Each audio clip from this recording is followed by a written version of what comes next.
Mustapha, merci aussi à Cheikh Niass. Et j'en profite pour saluer Migui Maram et Samou Biagui qui sont là autour de la table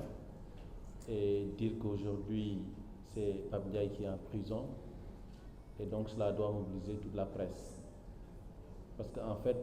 depuis quelque temps, nous subissons beaucoup d'agressions. Et nous pensions quand même qu'on en avait fini avec l'incarcération de journalistes, avec le Pape Alé. Et malheureusement, 2 mois après, ou même pas, nous vivons le même scénario. Ce qui justifie, en tout cas, cette mobilisation, et ce qui doit pousser aussi tous les professionnels des médias, aussi bien journalistes que techniciens, que acteurs tout simplement, doivent être inquiets. Parce que, en fait, il y a une menace réelle sur la liberté d'informer. Il y a une menace réelle sur la liberté de presse. Et je ne cesserai de le dire, un journaliste, quand on veut le bâillonner, c'est la démocratie qu'on veut obstruer. Et nous n'avons pas le droit de rester les bras croisés, nous n'avons pas le droit de ne rien tenter. Et nous avons vu la mobilisation qu'il y a eu dans le cas Pape Alé. Et il faut quand même qu'on arrive à remettre cette mobilisation, sinon même à faire mieux que ce qu'on avait fait. Parce qu'en fait, là, ça commence à devenir monnaie courante. En moins de 2 mois, 2 journalistes quand même en prison, c'est trop. Pape Alé a fait 2 mois. Et aujourd'hui, Pape Ndiaye a fait plus de 10 jours. On ne va pas rester là à dire non, il va sortir d'ici demain ou après-demain. Non, moi je pense que ce qu'il faut, c'est une mobilisation de tous les acteurs. Maintenant, nous, en tant que CAP, nous avons quand même eu à initier des actions de négociation pour vraiment aussi que l'étau soit desserré autour de Pape Ndiaye. Et bien avant même son placement sous mandat de dépôt, nous avons quand même essayé de rencontrer quelques autorités judiciaires et autres pour voir vraiment qu'est-ce qu'il en est réellement, n'est-ce pas? Je pense que ces négociations-là peuvent continuer, oui, d'accord, mais aussi là, je pense qu'il faut quand même qu'on fasse appel à toutes les organisations de défense des droits humains, que ce soit Amnesty, la RADDHO, LSDH, Africa Jom Center, Y'en a marre, FRAPP, en tout cas tous ceux qui peuvent aider dans la mobilisation, dans ce combat pour que Pape Ndiaye sorte de prison, il faut qu'on le fasse. Déjà, RSF est déjà sensibilisé, vous avez vu le communiqué de RSF il y a quelques jours. Et Media Foundation également aussi a fait un communiqué. Comité de protection des journalistes qui se trouve à New York également aussi a fait un communiqué. Et donc moi je pense que ces organisations-là sont toujours déterminées à accompagner les médias qui quand même sont en danger. Et aujourd'hui au Sénégal, les médias sont en danger. Ça, il faut le dire. Je ne vais pas revenir sur les accusations parce que Cheikh Niass l'a dit et c'est un juriste chevronné, il sait de quoi il parle, vraiment. Et je pense que nous, de la profession, depuis quelque temps, nous battons pour réorganiser vraiment ce secteur-là. Ce n'est pas facile et c'est très difficile, mais quand même nous avons pu réussir quelques jalons. Et nous souhaitons l'accompagnement de l'État, mais surtout de tous les compartiments de la société sénégalaise pour pouvoir y arriver. Et ce qui est regrettable, et ce que vraiment aussi nous intrigue le plus, c'est que chaque fois que nous nous apprêtons à lancer les assises nationales des médias, un journaliste est incarcéré. Et ça, quand même, le timing nous fait peur. Parce que nous, le 2 novembre passé, on avait fait une conférence de presse et on allait lancer dans cette première quinzaine du mois de novembre les assises. Et il y a eu l'arrestation de Pape Alé qui est intervenu le 9, son placement sous mandat de dépôt. Il a été arrêté le 6 et placé sous mandat de dépôt le 9. Et cette fois-ci, nous avons fait une réunion le jeudi pour vraiment finaliser les travaux préparatoires, les TDR des assises. Le vendredi, c'est le vendredi qu'il a été arrêté. Le vendredi, Pape Ndiaye est convoqué. Alors, on s'est dit, bon, c'est une simple convocation. J'ai été avec lui chez Maître Sarr, après on a été au commissariat. Et vraiment, quand je discutais avec Pape Alé et ceux qui étaient carrément en face du commissariat central, on se disait, vraiment, on avait espoir qu'il allait sortir et qu'on allait ensemble à la mosquée, qu'on irait ensemble à la mosquée pour prier. Mais grande a été ma surprise quand même le Maître Sarr m'a dit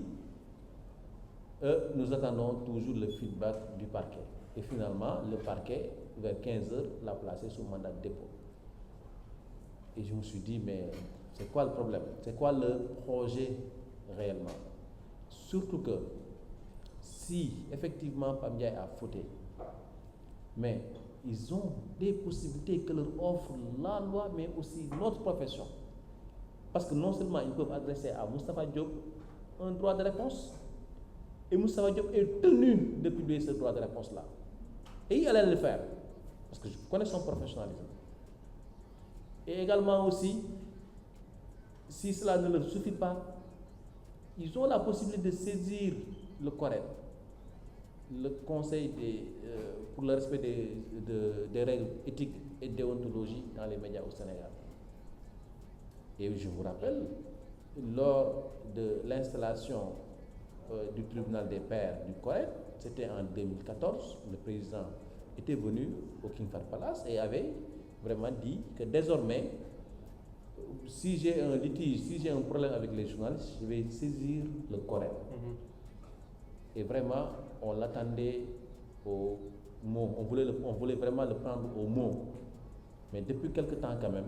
moi je pense qu'il faut quand même le rappeler à la raison et lui rappeler l'engagement qu'il avait pris devant vraiment cette assemblée de journalistes, mais aussi de membres de la société civile et de citoyens de tout ordre, que en fait la place des journalistes n'est pas en prison, c'est dans les rédactions. C'est pas parce qu'on est des citoyens à part, mais parce que nous exerçons une profession très importante pour la démocratie. Et je pense que partout, dans tous les pays du monde, les journalistes sont respectés. Et ce n'est pas pour rien qu'on nous appelle le quatrième pouvoir. Mais ici, je pense que nous avons perdu ce titre-là et qu'aujourd'hui, la presse, elle est traquée. La presse est conspuée. Et la presse est tout le temps embastillée. Parce qu'en si peu de temps, 2 journalistes en prison, et vraiment pour des faits qui n'en valent pas vraiment la peine, ça inquiète et ça doit faire peur à tout journaliste ou technicien des médias, parce que à la moindre erreur, on peut se retrouver en prison. Et c'est pour ça d'ailleurs que je vous dis, que je vous rappelle à la responsabilité, que je vous demande, chers confrères, chers consoeurs, chers techniciens des médias, quand vous travaillez sur n'importe quel sujet, prenez toutes les garanties nécessaires, faites tous les recoupements nécessaires, toutes les vérifications nécessaires pour crédibiliser votre information, mais surtout pour ne pas prêter le flanc, pour que demain, qu'on vienne vous dire pourquoi vous avez dit ceci ou bien vous avez dit cela. Même si aujourd'hui, dans ce contexte-là, vous avez beau mettre des gants, ces gants-là peuvent vous brûler les doigts. Parce que nous avons vu des gens qui ont essayé de prendre des gants et qui malheureusement ont failli tomber en prison. Mais toujours est-il que quand même, la rigueur professionnelle nous recommande chaque fois de respecter les règles de vérification, surtout de traitement de l'information. Et ça, c'est très important. Et je pense que nous devons tous l'avoir en tête et faire en sorte que demain, ces gens qui nous cherchent des poux sur la tête n'aient pas en tout cas à en trouver une ou bien 2, ou bien même à en tout cas nous coller des motifs. Même si aujourd'hui, quand même, c'est très difficile de s'en sortir, c'est très difficile en tout cas de trouver un échappatoire, mais il faut qu'on fasse davantage attention. D'ici 2024, moi je le dis toujours, et c'est pas parce que je joue au Cassandre mais je sais qu'il y aura d'autres journalistes en prison. Et il faut quand même se retrousser les manches et se dire, il faut qu'on se batte pour notre profession, pour le principe de la liberté de presse. Et nous tous, on est tenus de défendre notre profession. Les autres, que ce soit les magistrats, que ce soit les médecins, que ce soit les enseignants, si vous touchez un des leurs, ils se lèvent tous. Mais chez nous, il faut qu'on trouve des faux fuyants. Il faut qu'on trouve des faux fuyants. Il faut qu'on arrête cette fumisterie. Et qu'on se dise, il s'agit d'abord de notre profession. Et si on ne se défend pas, personne ne viendra nous défendre. C'est aussi simple. Je vais vous dire rapidement ci wolof di wax que ne jamono ji ñuy dund nii metti na et vraiment képp kuy journaliste sa fit waratul dal ndax saay soo yeewoo mën nañ la convoquer entendre la dugal la prison et am na ci loo xamante ne quand même lu ñu jaaxal la ndaxte ci diir bu gàtt ñu jàpp fi ñaari journaliste Pape Alé lañ jëkkoon a jàpp et bañ koy jàpp dañoo pare woon pour lancer li ñu wax les assises nationales des médias dafa pare woon lépp pour lancer ko ñu jàpp ko dugal kaso ñu bàyyi ko nekk ci xeex bi tey jii nii ba ñu nekk ci travaux préparatoires yi pour lancer waat assises yi redémarrer waat machine bi dañ ciy liggéey jeudi vendredi ba ñu convoqué Pape Ndiaye jàpp ko dugal tëj mais xanaa kon léegi dañoo bëggatul ñu toog xalaat maanaam suñuy mbootu biir jéem ci trouver ay solution pour jéem ko faj parce que yaakaar naa ne bu ñu defee assise nañ def càmbar yoo xamante ne nañ identifier problème mu secteur bi vraiment aussi duut baaraam aussi gàkk-gàkk yi nga xam ne am na ci métier bi et jéem ci trouver ay solution fexe ba nga xamante ne vraiment métier bi dina gën a professionnel et dina gën a nekk lu responsable ci doxalin bi mais aussi entreprise de presse yi dinañu gën a am comme boo xamante ne nañ mën di fay reporter yi correctement vraiment mettre leen dans les conditions parce que gis nga problème bu amee il faut ñu saafara et yaakaar naa ne saafara soosu noonu mu ëpp solo jël journaliste di ko dugal prison di ko tëj ndaxte kat loolu bu amee dafay yàq worma réew mi yàq suñu niveau de démocratie et je pense que léegi nii jamono jii nii sax au niveau international les partenaires booy wax ak ñoom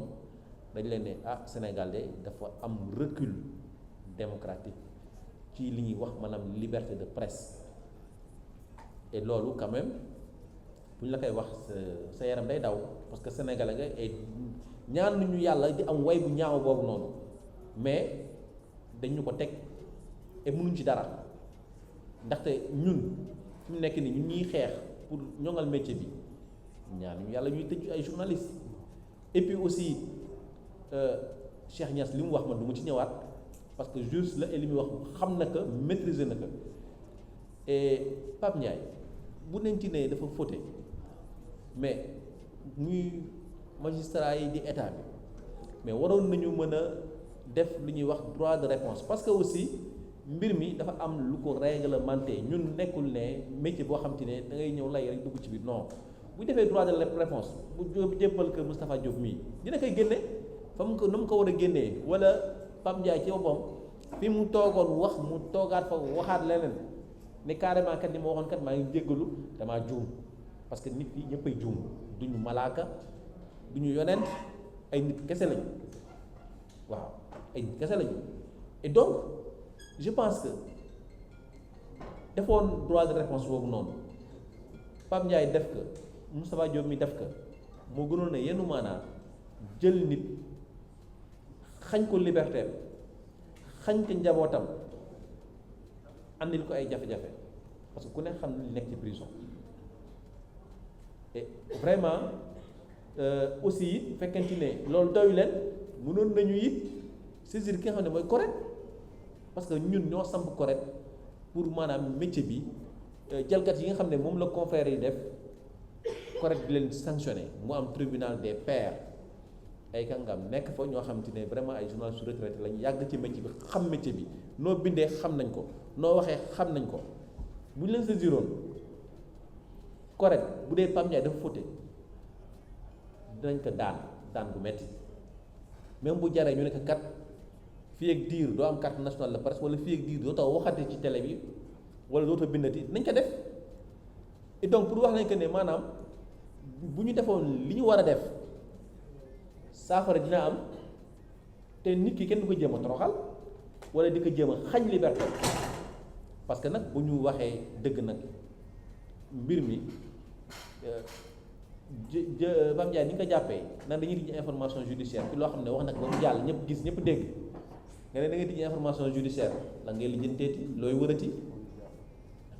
la ngay ban information ngay wutati waat vraiment mbir mi doy na waar ba pare nga boole ci 6 accusations 6 accusations yoo xam ne saa waay man damay ne xanaa Pape Ndiaye dafa àndoon ak ay terroristes wala Pape Ndiaye da doon jéem leneen loo xam ne ñun yëguñu ko xamuñu ko wala lan moo xew ci li mu wax noonu vraiment après man vraiment dama amoon njàqare et yàlla xam ne nelaw moo léegi nag li des mooy que ñun journalistes yi ñuy technicien des médias muy acteurs yi yëpp ñu fi nekk ñëpp ci métier bi dañu am obligation défendre suñu profession dañu am obligation jóg def li ñu war a def pour que lii mu bañ a amati bu doon médecin la gis ngeen ñoom ni ñuy def ak ni ñuy xeexee bu dee magistrat yi ci saa si ñun dañ koy lijjanti enseignants yi noonu waaye ñun moom saa yi suñu jàppee ni tëjee ñu ne diwkat moo ko def ni muy waxee nii wala dafa far fii wala non man je pense que il faut que ñun suñu biir ñu jël suñu fierté ak yi ñuy wax yoo xam te ne vraiment amul bopp amul genn ñu tekk fële ñu xam ne tey Pape Ndiaye la suba mën na nekk Ibrahima Lissa Faye wala mu nekk Migui Maram wala mu nekk Moustapha Diop wala mu nekk keneen donc personne n'est à l'abri surtout ci contexte bi ñu nekk nii nga xam ne c'est vraiment très chaud et yàggul dara ay journalistes gaañ nañ leen fi ñu jàpp nañ leen fi saa yi su événement amee et loolu noonu yëpp day wane ne carrément que la liberté de presse mi ngi en danger et que dañu war a jóg ñu protéger ñàkk suñu profession bi buñ ko deful leneen lu am lu nekk bu kenn ñëw ne man kat bañ ma woowee pour ma jàppale sama confrère ci xeex bi dama mën a wut fu ma làqatu wala di wut maanaam lay waaw et loolu je pense que il faut que ñun ñëpp ñu bàyyi ci xel et surtout aussi di woo ci xeex bi parce que it suñuy partenaire lañu et saa su nekk aussi fu ñu gëstoo gis leen muy les organisations de défense des droits humains que ce soit Amnesty que ce soit RADDHO LHDH waa ñoom Siggil Jigéen ñoom Alioune Tine muy ñoom Y'en a marre di waa FRAPP di en tout cas organisation yëpp di comité sénégalais des droits de l'homme képp koo xamante ne vraiment mën nga ci dara nga ñëw nga def ko et je pense que li ñu defoon Pape Alé Guène il faut que ñu andiwaat plan d'action yu mel noonu ak doxalin yu mel noonu pour fexe vraiment Pape Ndiaye mu génn ci kaso bi dëgg la nag biñ ko jàppee boobu ba léegi aussi tooguñu ñun waa CAP ñu ngi def ay jéego jàmm pour ñu mën ko bàyyi bañ ko placé garde à vue boobu léegi ñu ngi di woote di lijjanti di waxtaan parce que dañuy ne balaa ñuy radicaliser wu wala balaa ñuy dem ci plan d'action nañu négocier waxtaan ba ñu ñëpp xam ne carrément joxe nañu cër et vraiment jéem nañu tële nañu li fi des mooy vraiment retrousser les manches jéem a ñafe xeex bu mu génn moo fi nar a sës et parce que mi ngi commencé bëgg a yàgg ci kaso bi et loolu quand même je pense que dafa am njaboot mais aussi ñun suñu confrère la suñu raq la et duñu nangu quand même seytaan que muy toog lu yàgg ci kaso bi merci jërëjëf